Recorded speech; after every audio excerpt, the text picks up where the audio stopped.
ఇది ప్రభు వల్లనే కలిగింది, దేవుడి వల్లనే కలిగింది. మన కన్నులకి రాజ్యం ఇది ఎప్పుడూ ఎవరు చదవలేదు. వాళ్ళు కూడా ఇంట్లో పని ఏ పని చేసినా ముందు దేవుని పెట్టి మనం పని ప్రారంభిస్తే మొత్తం ఆయనే పూర్తి చేస్తాడు. సంవత్సరంలో కట్టేవాడు దేవుడే. ఎవ్రీ పర్టికులర్ వాయికుండా సంవత్సరంలో కట్టేవాడు దేవుడు. మేస్త్రి గారు కాదు, లేకపోతే పనులు కాదు, మొత్తం దేవుడే. స్తోత్రాలు చేసినాం. సహాయం చేయండి, తోడ్పత్ని ఉండి రాజీవన కూడా మనకు జ్ఞాపకం చేసుకొని ఇచ్చిన గృహాన్ని బట్టి నీకు వందనాలు. ఈ గృహానికి స్లాబ్ వేసిన కృపను దయచేయండి. ఇల్లు కట్టువారు నిషేధించిన రాయి మూలకు తలరాయి అన్నారు తండ్రి. సంవత్సరంలో కట్టేవాడు మీరే తండ్రి. మీరే ఇల్లు కట్టి సహాయం యెహోవా ఇల్లు కట్టించేలా కట్టువారు ప్రయత్నం అన్నారు. మీరే ఈ యొక్క గృహాన్ని కట్టండి, సహాయం చేయండి. మీ మహిమలు వాడుకోండి. మరి పని ప్రారంభించుకుని కృపను దయచేయండి. స్లాబ్ మరి పనిచేసే ప్రతి ఒక్కరిని మీ చేతికి అప్పగిస్తున్నాం.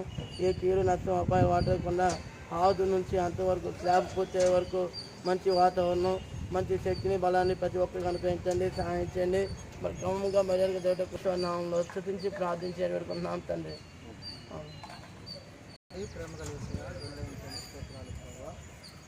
యెహోవా ఇల్లు కట్టిన గొప్పవాడు ప్రయాసం అర్థం మేము మీ కృపను బట్టి మంచి గృహం కట్టుకున్నందుకు నీకు స్తోత్రాలు ప్రభా. ఈ స్థలం ఇల్లు కట్టడానికి వచ్చిందని నీకు స్తోత్రాలు ప్రభా. ఈ గొప్ప ప్రభా ఆశ దీవించి ఎవరంతా పలికిందని నీకు స్తోత్రాలు తండ్రి. తండ్రి ఇచ్చిన స్వాస్థ్యాన్ని ప్రభా వ్యర్థపరచుకున్న ఆ ఇంటిని ఆ స్థలం కార్యంలో ఆశ్చర్యం తండ్రి.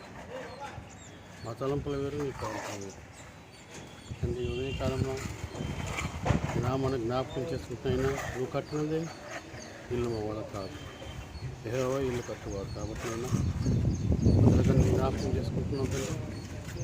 నీ ఆత్మను సంహరించినైనా నీ పరిశుద్ధాత్మను కాపాడుతున్నాయినా కార్యమంతటిని నీ హస్తంతో జరిగించమని, మొదలుగా నీ హస్తం తాకమని, నీ కల్వ రక్తాన్ని కుమ్మరించి పరిశుద్ధపరచమని, కార్యం జరిగించమని, నువ్వు మహిమ పొందమని, కుటుంబం చేసిన కాదు నీకు చేర్చుకోమని, నీవే మహిమ ఘనత ప్రభావాలు పొందుతుంది.